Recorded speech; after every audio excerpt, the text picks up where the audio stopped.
Next है इसके अंदर polygon law of vector addition. Polygon law भी हम वेक्टर एडिशन के लिए ही यूज करते हैं एक तरह से। जैसे मान लो कि कुछ वेक्टर्स हैं जिनको आपको ऐड करना है, ए वेक्टर, ये है बी वेक्टर, ये है इधर सी वेक्टर, ये है इधर डी वेक्टर, और ये है मान लो इधर ई वेक्टर। इन सबको आपको ऐड करना है। अब ये देखो, दो वेक्टर अगर आपके पास होते हैं तो उसके लिए तो हम ट्रायंगल लो या पैरेललोग्राम लो यूज कर सकते हैं, लेकिन इसमें तो दो से ज्यादा वेक्टर आपको दे रखे हैं, तो इसके लिए हम पॉलीगन लो यूज करेंगे। अब पॉलीगन लो क्या बोलता है कि जिन वेक्टर्स को आपको ऐड करना है, सबसे पहले उन्हें एक पॉलीगन की, पॉलीगन मतलब जिसमें बहुत सारी साइड्स होती है, ऐसी स्ट्रक्चर जिसमें बहुत सारी साइड्स होंगे उसको क्या बोलेंगे, पॉलीगन। तो जिन वेक्टर्स को आपको ऐड करना है, सबसे पहले उन वेक्टर्स को एक पॉलीगन की कंटिन्यूअस लाइंस की फॉर्म में रिप्रेजेंट करो। फिर लास्ट लाइन जो पॉलीगन को बंद करेगी, क्लोज करेगी, वो अपोजिट डायरेक्शन में उन सबके रिजल्टेंट वेक्टर को रिप्रेजेंट करेगी। ठीक है, जैसे यहां पे ये सब वेक्टर अलग अलग डायरेक्शन में है, तो सबसे पहले मैं इनको कंटिन्यूअस फॉर्म में लेके आऊंगा। कंटिन्यूअस फॉर्म में कैसे लेके आना है, वेक्टर ए है उसको मैंने एज इट इज ड्रॉ कर दिया, उसमें कोई चेंज नहीं किया। वेक्टर बी को यहां से उठा के ए के आगे लगा दिया, ऐसे लगा दिया, ये वेक्टर बी है। किसी भी वेक्टर को उसी के पैरेलल आप कहीं भी शिफ्ट कर सकते हो, कोई दिक्कत नहीं है उसमें। वेक्टर सी को इधर दिखा रखा है, तो अब उसको यहां पे हम ड्रॉ करेंगे, उसको यहां से उठा के, और जो वेक्टर बी आपने ड्रॉ किया है वहां पे लगा देंगे इसको। ये है वेक्टर सी, और जो वेक्टर डी है वो इधर है, तो उसको यहां पे दिखाना है, ये है वेक्टर डी। ठीक है, और उसके बाद में वेक्टर ई नीचे की तरफ है, तो ये हो गया वेक्टर ई। आया समझ में? यहां पे जितने भी वेक्टर्स हैं हमने क्या किया, इन सारे वेक्टर्स को एक पॉलीगन की कंटिन्यूअस लाइंस की फॉर्म में या कंटिन्यूअस साइड्स की फॉर्म में रिप्रेजेंट कर दिया। अब जो लास्ट लाइन होगी जो पॉलीगन को बंद करेगी, ये वाली लाइन, ये अपोजिट डायरेक्शन में, डायरेक्शन ये चल रही है इधर से इधर, इधर से इधर, इधर से इधर, फिर ऐसे होते हुए यहां पे पहुंच गए, तो डायरेक्शन तो ये है, तो इसका उल्टा लेना है, मतलब इधर डायरेक्शन। तो ये होगा इन सब का resultant vector R. Polygon law समझ में आया क्या? अगर हमें कितने भी वेक्टर दे रखे हो, अगर हमें n वेक्टर्स को ऐड करना है, तो सबसे पहले हम क्या करेंगे, उन n वेक्टर्स को एक पॉलीगन की कंटिन्यूअस साइड्स की फॉर्म में रिप्रेजेंट करेंगे। फिर लास्ट लाइन जो पॉलीगन को बंद करने वाली है, वो अपोजिट डायरेक्शन में उन सारे वेक्टर्स के रिजल्टेंट वेक्टर को रिप्रेजेंट करेगी। ठीक है, इसको हम बोलते हैं polygon law of vector addition. तो आर वेक्टर किसके बराबर है, vector A plus vector B plus vector C plus vector D plus vector E, इन सब के सम के बराबर है, वेक्टर एडिशन के बराबर है। ये चीज समझ में आ गई क्या अच्छे से? तो इसको भी हम काफी जगह यूज करेंगे, इससे भी हमारी कैलकुलेशन काफी इजी हो जाएगी। जैसे इसके ऊपर एक क्वेश्चन करते हैं। आपको यहाँ पे एक डायग्राम दिखा रखा है जिसमें एक हेक्सागन दिखा रखा है, और आपको बोला जा रहा है in the given figure what are the vectors C D D E F and F है। यहाँ पे कुछ वेक्टर्स दिखा रखे हैं ऑलरेडी, जैसे ये वेक्टर ए है, जो वेक्टर ए है ना, वो इधर है, और जो वेक्टर बी है वो इधर है। इसको आप ए बी वेक्टर भी बोल सकते हो, ए बी वेक्टर, ए से बी की तरफ है ना, इसलिए ए बी वेक्टर बोल सकते हो, जो कि वेक्टर ए के बराबर है।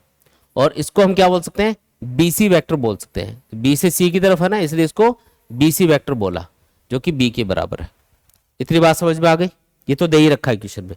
अब पूछ क्या रहा है, ये बोल रहा है कि हमको ये बताओ सी डी वेक्टर क्या होगा, डी ई वेक्टर क्या होगा, ई एफ वेक्टर क्या होगा, और एफ ए वेक्टर क्या होगा। ये आपको कैलकुलेट करके बताने हैं। थोड़े हाईलाइट कर देते हैं इनको। एक तो आपको क्या बताना है, सी डी वेक्टर बताना है, एक आपको डी ई वेक्टर बताना है, एक आपको ई एफ वेक्टर बताना है, और एक आपको एफ ए वेक्टर बताना है। तो ये जो वेक्टर्स है ये क्या होंगे, मतलब ए और बी की टर्म्स में आंसर बताने हैं आपको। हेक्सागन में हर एक साइड बराबर होती है, मतलब ये जो हर एक वेक्टर है इनका मैग्नीट्यूड तो सेम ही आएगा, डायरेक्शन अलग अलग है, इसलिए इनको अलग अलग तरीके से रिप्रेजेंट करना है। ये वेक्टर ए है, और ये क्या है, जस्ट इसका अपोजिट वेक्टर है। दिखाई दिया क्या आपको? ये तो इधर है और ये इधर है, दोनों का मैग्नीट्यूड तो बराबर ही होगा, लेकिन डायरेक्शन क्या होगी, अपोजिट। इसका मतलब ये जो डीई वेक्टर है ये किसके बराबर होना चाहिए, ये इस ए बी वेक्टर के अपोजिट होना चाहिए। तो इसको लिखेंगे minus of A B vector, और ए बी वेक्टर क्योंकि ए के बराबर है इसलिए इसको क्या लिख सकते हो, माइनस ऑफ ए वेक्टर लिख सकते हो। आया समझ में? ऐसे ही बताओ कि अगर ये वेक्टर बी है, ये जो बी सी वेक्टर है ना, ये बी के बराबर है, तो बताओ ई एफ वेक्टर क्या होगा। क्या ये दोनों भी एक दूसरे के अपोजिट वेक्टर हैं, ये इधर है और ये इधर है, अपोजिट वेक्टर है ना, तो क्या लिखोगे, E F vector equals to, ये हो जाएगा अपना BC वेक्टर का अपोजिट वेक्टर। तो यहाँ माइनस लगाएंगे, जो अपोजिट वेक्टर होता है ना उसके आगे माइनस लगता है, और BC वेक्टर किसके बराबर है, वेक्टर B के बराबर है, इसलिए माइनस ऑफ B लिख देंगे। दो आ गए अपने पास में। अब इसको फाइंड करते हैं कि ये जो CD वेक्टर है ये क्या होगा। अब इसको ध्यान से देखना, मैं यहाँ पे पॉलीगन लॉ अप्लाई करने वाला हूं। सबसे पहले तो इन वेक्टर्स को देखो, ये है वेक्टर A, ये है वेक्टर B और ये है वेक्टर CD जो मुझे फाइंड करना है। और अगर मैं इस A पॉइंट को D पॉइंट से ज्वाइन कर दूं तो इसको हम बोलेंगे वेक्टर AD। A से D की तरफ आ रहा है इसलिए इसको क्या बोला, वेक्टर AD। हेक्सागन के अंदर हर एक साइड आपस में बराबर होती है और सेंटर से हर एक जो कॉर्नर होता है हेक्सागन का वो भी उतनी दूरी पे होता है। जैसे अगर ये वाली साइड 10 सेंटीमीटर की है तो ये भी 10 सेंटीमीटर होगी, ये 10 सेंटीमीटर, ये 10 सेंटीमीटर, ये भी 10 और ये भी 10। और सेंटर से हर एक कॉर्नर की डिस्टेंस भी क्या होगी, 10 सेंटीमीटर के बराबर होगी। यहां से यहां तक की जो डिस्टेंस है वो B के बराबर है। यहाँ पे देखो एक पैरेललोग्राम बन रहा है, दिख रहा है क्या आपको, ये B है तो ये भी क्या होगा, B के बराबर ही होगा। अब ये B है और ये भी B के बराबर ही होगा, तो ये B प्लस B, ये टोटल लेंथ कितनी हो गई, 2B के बराबर हो गई। अब ये B वेक्टर किधर है, B से C की तरफ है, और ये जो AD वेक्टर किधर है, ये A से D की तरफ है, और दोनों लाइनें एक दूसरे के पैरेलल है। तो अगर ये वेक्टर B है तो इसको हम क्या लिख सकते हैं, इसको वेक्टर 2B लिख सकते हैं। क्यों, क्योंकि ये लेंथ में इससे डबल है और सेम डायरेक्शन में है। ये बात समझ में आई क्या। तो जो वेक्टर AD है उसको क्या लिखा जाएगा, 2B वेक्टर बोला जाएगा। ये 2B वेक्टर के बराबर होगा।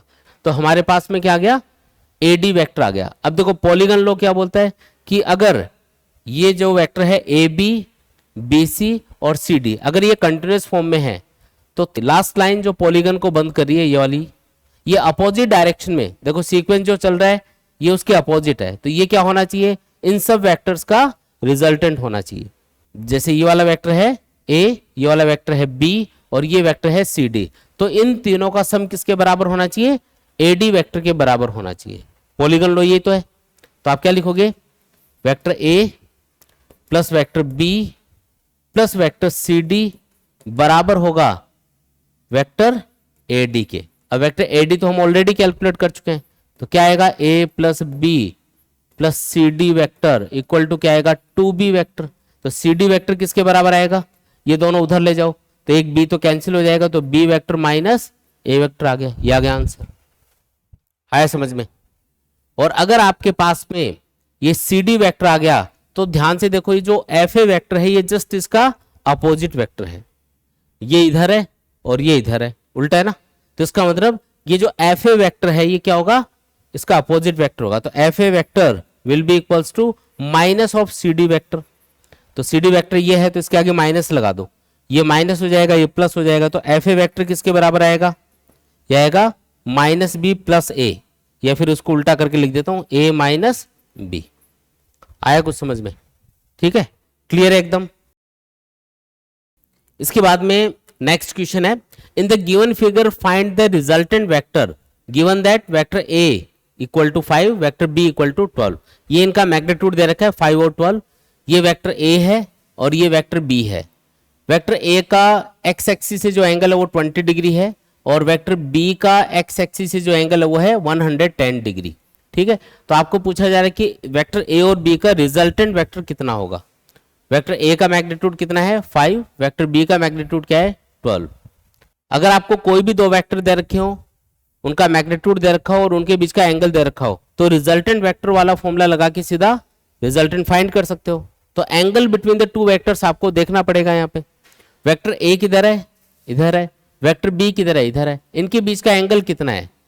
तो एक्स एक्सिस से दोनों एंगल बता रखे हैं। ये एंगल यहां से यहां तक 20 डिग्री है, यहां से यहां तक 110 डिग्री है। तो आपको तो इन दोनों वेक्टर्स के बीच का एंगल चाहिए। तो ये जो टोटल एंगल है 110, इसमें से 20 माइनस कर दो तो इनके बीच का एंगल आ जाएगा जो कि आएगा 90 डिग्री। है समझ में। तो जो थीटा आपको लेना है वो है 110 माइनस 20 यानी कि 90 डिग्री के बराबर। बोलो आया क्या समझ में। तो दोनों वेक्टर्स के बीच का एंगल कितना है, यहाँ पे 90 डिग्री है। दोनों वेक्टर्स का मैग्नीट्यूड कितना है 5 और 12। तो रिजल्टेंट वेक्टर क्या आएगा, अंडर रूट ऑफ फॉर्मूला है A square plus B square plus 2ab cos theta, है ना। सारी वैल्यूज पुट करेंगे, a कितना है 5, b कितना है 12 plus 2 into 5 into 12 into cos 90। अब कॉस 90 तो जीरो होता है, तो ये वाली टर्म तो जीरो हो जाएगी। अंडर रूट के अंदर आएगा ये 25, ये आएगा 144 जो कि 169 बनेगा, यानी कि आंसर आएगा 13। ठीक है, तो रिजल्टेंट क्या है यहाँ पे 13 है। कौन सा ऑप्शन करेक्ट है, बी वाला ऑप्शन करेक्ट है यहाँ पे। नेक्स्ट क्वेश्चन देखो, two vectors of magnitude 10 and 5 makes an angle 120 degree with each other. Find the magnitude and angle of resultant with vector of magnitude 10. ये बोल रहा है कि दो वेक्टर है हमारे पास में, वेक्टर A है जिसका मैग्नीट्यूड कितना है 10, ये वेक्टर B मान लो दूसरा जिसका मैग्नीट्यूड है 5, और इनके बीच में जो एंगल है वो कितना है 120 डिग्री है। मतलब कुछ ऐसा होगा डायग्राम, ये वेक्टर A है, ये वेक्टर B है, और दोनों के बीच में एंगल कितना है 120 डिग्री के बराबर है। ये बोल रहा है कि जो रिजल्टेंट वेक्टर आएगा, एक तो उसका मैग्नीट्यूड बताना है और एक वो वेक्टर ए से कितने एंगल पे आएगा वो बताना है। तो सीधा सा फॉर्मूला है इसका, तो क्या फॉर्मूला लगाएंगे रिजल्टेंट के लिए, under root of A square plus B square plus 2ab cos theta. लगा दो इसको, r equals to under root of A का स्क्वायर यानी कि 10 का स्क्वायर, b का स्क्वायर यानी कि 5 का square plus 2 into 10 into 5 into cos 120 degree. Cos 120 याद रखना है -1/2 के बराबर होता है, तो रिजल्टेंट आ जाएगा अंडर रूट ऑफ, ये आएगा 100, ये आएगा 25। अब देखो ये आएगा माइनस का 1/2, तो 2 से 2 कैंसिल होके ये माइनस का 50 बनेगा यहाँ पे। तो इसको सॉल्व करो, ये आएगा अंडर रूट के अंदर 75। 75 को आप 25 इंटू 3 लिख सकते हो, 25 से 5 बाहर आ जाएगा तो 5√3 आ गया ये। ठीक है, तो ये तो आ गया अपने पास में रिजल्टेंट। अब जो रिजल्टेंट है उसका वेक्टर ए से एंगल कितना होगा, उस एंगल को हम नॉर्मली अल्फा से डिनोट करते हैं, और वो जो अल्फा है उसके लिए फॉर्मूला होता है tan alpha equals to B sine theta upon A plus B cos theta. अगर वेक्टर ए से इसका एंगल मेजर कर रहे हो तो फॉर्मूला होगा tan alpha equal to B sine theta upon A plus B cos theta. तो बताओ क्या आएगा tan अल्फा, बी की वैल्यू क्या है 5, साइन थीटा कितना 120 डिग्री डिवाइडेड बाई ए कितना 10, बी कितना 5 कॉस 120 डिग्री। अब देखो 5 इंटू साइन 120 कॉस 30 के बराबर होता है, कॉस 30 की वैल्यू होती है √3/2, ये आपको याद भी रखना है। ठीक है, नीचे आएगा 10 प्लस 5 इंटू कॉस 120 -1/2 के बराबर। तो ये सॉल्व करोगे तो कितना आएगा, ऊपर तो आया 5√3/2 डिवाइडेड बाई क्या आएगा नीचे 15/2। थोड़ा सॉल्व कर लो, 2 से 2 कैंसिल, ये आएगा 1/√3 बनेगा। पूरा सॉल्व करोगे ना तो tan अल्फा अपने पास आएगा 1/√3। और आपको पता है कि ये जो tan फंक्शन है ये 1/√3 कब होता है, जब अल्फा कितना हो 30 डिग्री हो। मतलब जो रिजल्टेंट है उसका वेक्टर ए से एंगल कितना आएगा 30 डिग्री के बराबर आएगा। बोलो आया क्या समझ में।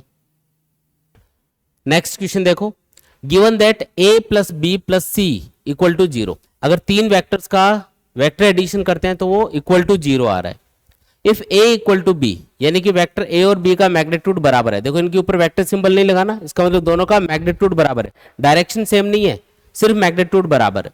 अगर डायरेक्शन सेम होती तो इनके ऊपर वेक्टर सिंबल लगा के इक्वल का सिंबल लगाया जाता। फिर इसने बोला and c equal to √2a, यानी जो c वेक्टर है वो √2 टाइम्स है वेक्टर a का। a और b तो बराबर है, और जो c वेक्टर है इसने बोला a और b तो बराबर ही है, और जो c वेक्टर है वो √2 टाइम्स है वेक्टर a का। ठीक है जी, then find the angle between the vectors. तो ये जो वेक्टर्स है इनके बीच का एंगल बताओ। अब ये कैसे फाइंड करेंगे, अब एक चीज नोटिस करो यहाँ पे, इसने बोला कि vector a plus B plus C equal to 0 है। वेक्टर a और b और c इन तीनों का वेक्टर एडिशन करने पे क्या आ रहा है 0। ठीक है, ये एक ही केस में 0 आएगा। अगर आपके पास पे जितने भी वेक्टर्स हैं, जैसे 3 वेक्टर यहाँ पे बता रखे हैं या इससे भी ज्यादा है, अगर उन वेक्टर्स को आप कंटिन्यूअस फॉर्म में रिप्रेजेंट करते हो और अगर घूम के वापस उसी पॉइंट पे आप आ जाते हो जहां से आपने चलना स्टार्ट किया है, तो उनका रिजल्टेंट सबका 0 आएगा। रीजन बताता हूं, ये है मान लो वेक्टर a, ये है वेक्टर b। अब इन दोनों का जो रिजल्टेंट है वो किधर होगा बताओ? वो ए की टेल को बी के हेड से मिलाने से मिलेगा, है ना, ट्रायंगल लॉ के अकॉर्डिंग। ये वेक्टर ए, ये वेक्टर बी, और ये है इनका रिजल्टेंट वेक्टर आर। अगर मैं रिजल्टेंट वेक्टर आर को या मैथमेटिकली लिखना चाहूं तो मैं क्या लिखूंगा? R equals to A plus B, ऐसे लिखेंगे। अगर मैं आर को उधर ले जाऊं तो ये बन जाएगा A plus B minus R equal to 0। सही बात है क्या? मतलब ए और बी वेक्टर में, ए और बी वेक्टर में अगर वेक्टर आर का अपोजिट वेक्टर, माइनस लगाने इसके आगे, अगर आर का अपोजिट वेक्टर, आर का अपोजिट कौन होगा? इधर। ए और बी में आर का अपोजिट वेक्टर ऐड कर दूं तो इक्वल टू 0 आएगा। समझ में आया? ये अच्छे से दिमाग में बिठा लो, इसको याद रखना है कॉन्सेप्ट को, कि जब भी एन वेक्टर्स कंटिन्यूस फॉर्म में हो और घूम के वापस उसी पॉइंट पे आ जाए तो रिजल्टेंट हमेशा 0 आएगा। तो यहां पे अगर a plus B plus C equal to 0 है, इसका मतलब ये तीनों वेक्टर्स जब कंटिन्यूस फॉर्म में रिप्रेजेंट किए जाएंगे तो वापस घूम के उसी पॉइंट पे आ जाएंगे हम। इस डेटा के अकॉर्डिंग a और b दो बराबर साइड्स हैं और c क्या है? इसका √2 टाइम्स है a का, तो इससे एक राइट एंगल ट्राइंगल बनेगा। ये मैं कैसे बोल रहा हूं?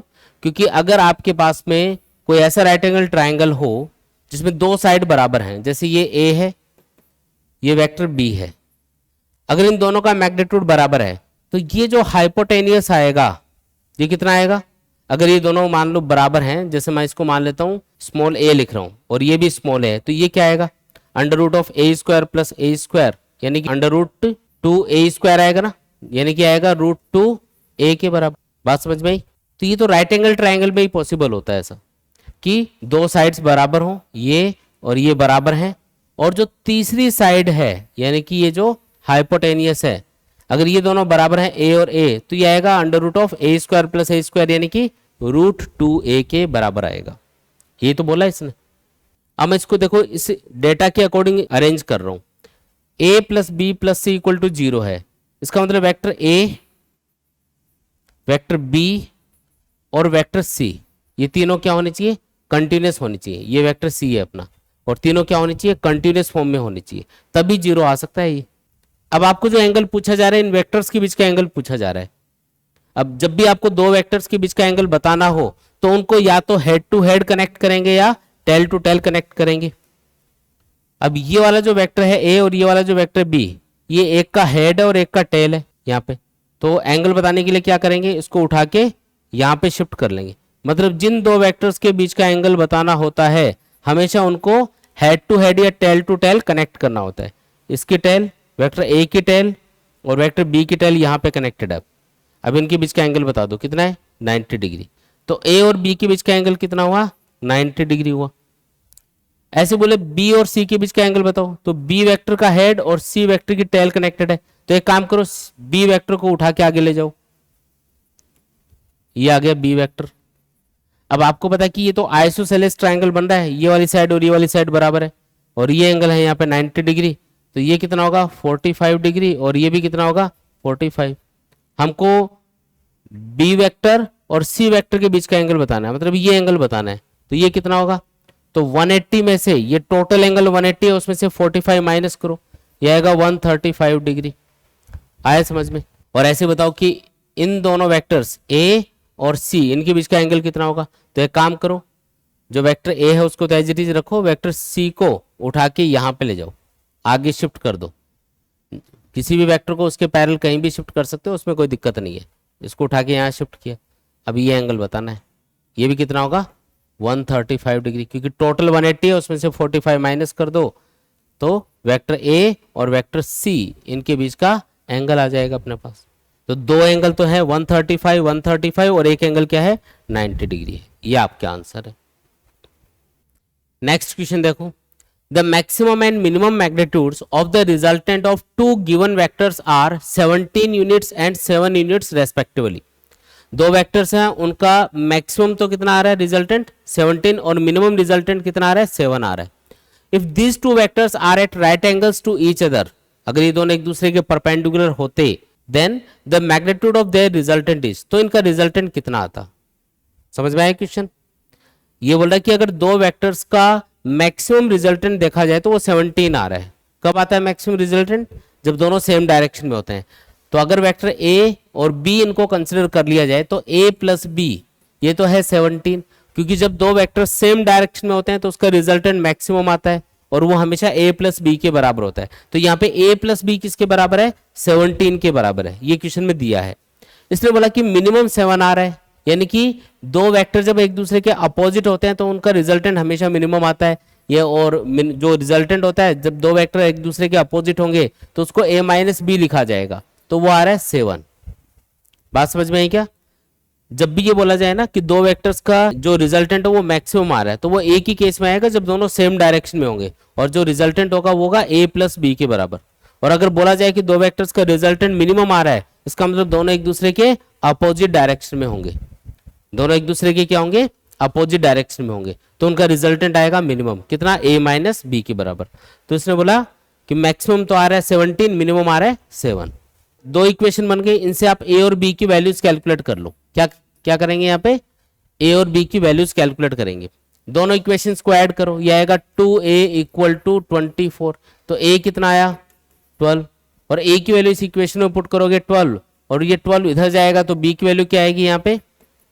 17 माइनस 12 यानी कि 5 आएगी।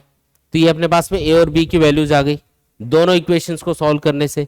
अब आपको ये बताना है कि अगर दोनों वेक्टर्स के बीच का एंगल कितना होता? 90 डिग्री, तो बताओ रिजल्टेंट कितना आता? तो रिजल्टेंट का फॉर्मूला होता है under root of a square plus B square plus 2ab cos थीटा। वैल्यूज पुट करो, a कितना है? a है 12, b कितना है? 5, 2 इंटू 12 इंटू 5, और cos थीटा कितना लेना है? 90 डिग्री। क्वेश्चन में आपको बोला थीटा 90 लो। अब तो रिजल्टेंट कितना आएगा? अंडर रूट ऑफ 12 का स्क्वायर यानी कि 144, 5 का स्क्वायर यानी कि 25, अंडर रूट में बना 169, आंसर आया 13। तो कौन सा ऑप्शन करेक्ट है इसमें? डी वाला ऑप्शन करेक्ट है। आया समझ में? नेक्स्ट क्वेश्चन है the vector that must be added to the vector I cap minus 3j cap plus 2k cap and 3i cap plus 6j cap minus 7k cap so that the resultant vector is a unit vector along the y axis। ये बोला कि इन दोनों vectors में कौन सा vector add किया जाए ताकि आपको क्या मिले? A unit vector along the y axis. अच्छा, y एक्सिस के अलोंग जो यूनिट वेक्टर है उसको क्या बोला जाता है? j cap. तो ये कहना चाह रहा है कि इन दोनों वेक्टर्स में कौन सा वेक्टर ऐड किया जाए ताकि आपको आंसर क्या मिले? Unit vector along the Y axis यानी कि जे केप मिले। क्वेश्चन समझ में आ गया? अब वेक्टर क्या क्या दे रखे हैं यहाँ पे? पहला वेक्टर है यहाँ पे I cap minus 3j cap plus 2k cap, ठीक है। और इसमें आपको ऐड करना है ये 3i cap plus 6j cap minus 7k cap, और साथ में एक वेक्टर और ऐसा ऐड करना है, मान लो वो वेक्टर है c मान लेते हैं, जिससे आपको रिजल्टेंट क्या मिले? Unit vector along the Y axis यानी कि जे केप मिले। ये है क्वेश्चन, तो बस सॉल्व कर डालो इसको। सी वेक्टर क्या आ जाएगा यहाँ पे? इन दोनों को उधर ले जाएंगे तो j cap minus i cap minus 3j cap plus 2k cap, और ये भी इधर जाके माइनस होगा 3i cap plus 6j cap minus 7k cap, ठीक है। तो क्या आएगा? देखो, ये माइनस का आई केप, ये माइनस का 3i केप, तो माइनस का 4i केप, ये जे केप, और ये माइनस माइनस प्लस, ये हो जाएगा प्लस 3j केप, तो ये हो गया 4j केप, और ये आएगा माइनस का 6j केप, यानी कि ये माइनस का 2j केप बचेगा। ये है यहाँ पे माइनस का 2k केप, ये माइनस लगेगा ना, तो ये आएगा माइनस का 2k केप, और ये माइनस माइनस प्लस होके प्लस का 7k केप आएगा, तो वो माइनस होने के बाद में प्लस का 5k केप बचेगा। तो ये है अपना आंसर। मतलब जो तीसरा वेक्टर है जो इन दोनों वेक्टर्स में ऐड होगा वो ये होगा, ताकि आपको रिजल्टेंट क्या मिल जाए? Unit vector along the Y axis यानी कि जे केप मिल जाए। तो आपको करना क्या है? जिन दो वेक्टर्स में तीसरा वेक्टर ऐड करना है, पहले तो उनको तीनों को ऐड करके लिख लो। उसको मान लो कि वो सी वेक्टर है, और फिर जो आना चाहिए वो लिख दो सामने, फिर उसको सॉल्व कर डालो, ठीक है। चलो आगे देखो, नेक्स्ट क्वेश्चन देखो, the magnitude of vectors A B and C are respectively 12, 5 and 13 units and a plus b equal to c, then the angle between a and b is, जो वेक्टर a और b है उनके बीच का angle आपको पूछा जा रहा है। इसलिए यहाँ पे एक चीज तो ये बोलिए कि a plus B equal to C है, लिख देते हैं इसको। वेक्टर a और b इन दोनों को ऐड करेंगे तो वेक्टर c मिलेगा, मतलब c वेक्टर क्या है, इन दोनों का रिजल्टेंट है ना। वेक्टर a और b का रिजल्टेंट कौन है, c वेक्टर है। फिर इसने एक और चीज यहाँ पे दे रखी है कि a b और c कितने कितने हैं, 12, 5 और 13 है। वेक्टर a का मैग्नीट्यूड तो है 12, वेक्टर b का मैग्नीट्यूड है 5 और वेक्टर c का मैग्नीट्यूड क्या है 13। यहां से एक चीज ये याद रखनी है कि ये जो डेटा है ये एक स्टैंडर्ड डेटा है, 12, 5 और 13। क्या ये एक स्टैंडर्ड डेटा है? कैसे? क्योंकि जब हम 5 और 12 का स्क्वायर करके ऐड करते हैं तो वो 13 के स्क्वायर के बराबर आता है। तो यहाँ पे पाइथागोरस थ्योरम लग रही है, 5 का स्क्वायर 12 का स्क्वायर ऐड किया जाएगा तो वो 13 के स्क्वायर के बराबर आएगा। ये स्टैंडर्ड डेटा है। कौन कौन सा होता है स्टैंडर्ड डेटा? जैसे 3, 4, 5, 12, 13। ये आपको देखते ही पहचान जाना है कि ये तो कोई स्टैंडर्ड डेटा है और इस स्टैंडर्ड डेटा के अंदर जो पाइथागोरस थ्योरम है वो हम लगा सकते हैं। और पाइथागोरस थ्योरम किसके लिए लगती है? राइट एंगल ट्राइंगल के लिए लगती है। मतलब वेक्टर ए बी और सी से क्या बनने वाला है, एक राइट एंगल ट्राइंगल बनने वाला है। और किस हिसाब से उसको बनाना है उसके लिए हिंट दिया हुआ है। देखो कैसे बनाएंगे। ये वेक्टर ए मान लिया मैंने, ये वेक्टर बी मान लिया। देखो वेक्टर ए 12 है, वेक्टर बी 5 है, तो इसको मैं छोटा दिखा देता हूं। ये वेक्टर ए है, ये वेक्टर बी है और इनका रिजल्टेंट कौन है? Vector C. ये है वेक्टर सी जो वेक्टर ए और वेक्टर बी इन दोनों का रिजल्टेंट है। ये चीज समझ में आई क्या? ए और बी इन दोनों का रिजल्टेंट कौन है? सी। तो ट्रायंगल लॉ के अकॉर्डिंग ये दोनों कंटिन्यूअस होने चाहिए और ये सी वेक्टर अपोजिट डायरेक्शन में होना चाहिए। इनकी साइड्स भी बता देते हैं। ए तो है 12, बी है 5 और सी है 13। अब बताओ किसके बीच का एंगल पूछा जा रहा है? ए और बी। तो ये वेक्टर ए है और ये वेक्टर बी है, इनके बीच का एंगल तो सीधा ही पता है। वेक्टर ए को उठा के यहाँ पे शिफ्ट करो, दोनों वेक्टर्स की टेल से टेल कनेक्ट करो, एंगल आएगा 90 डिग्री। वेक्टर ए को उठा के शिफ्ट करोगे ना यहाँ पे तो एंगल क्या आएगा? यहाँ पे ये थीटा आएगा 90 डिग्री। किसके बीच का एंगल है? ये वेक्टर ए और बी के बीच का एंगल है। आया समझ में? तो ये आपका आंसर है π/2। अच्छा, अगर मैं बोलूं कि भी वेक्टर बी और सी के बीच का एंगल बताओ, वेक्टर बी और सी के बीच का एंगल बताओ, तो पहले तो इनको हेड टू हेड या टेल टू टेल कनेक्ट होना चाहिए। तो ये हेड टू हेड कनेक्ट है, कोई दिक्कत नहीं है, यहाँ पे सही है। ये एंगल बताना है। अब ये एंगल कितना होगा? तो ये देखो एक राइट एंगल ट्राइंगल है ना, ये एक राइट एंगल ट्राइंगल है। अब ये जो एंगल है ये मुझे सपोज करो बताना है, इसको मैं एक बार थीटा मान लेता हूँ। तो एंगल के सामने ये हो गया परपेंडिकुलर, ये हो गया बेस, ये हो गया हाइपोटेनियस। अब जैसे आप साइन कोस टेन किसी की भी टर्म में आंसर बता सकते हो। जैसे अगर मैं साइन थीटा की टर्म्स में बताऊं आंसर, तो मैं लिखता sine theta equal to perpendicular, angle के सामने क्या होता है? परपेंडिकुलर अपॉन हाइपोटेनियस यानी कि 13। तो थीटा आ जाता है यहाँ पे साइन इनवर्स 12/13। ये किसके बीच का एंगल निकाला अपन ने? वेक्टर बी और सी के बीच का एंगल निकाला है। आया समझ में?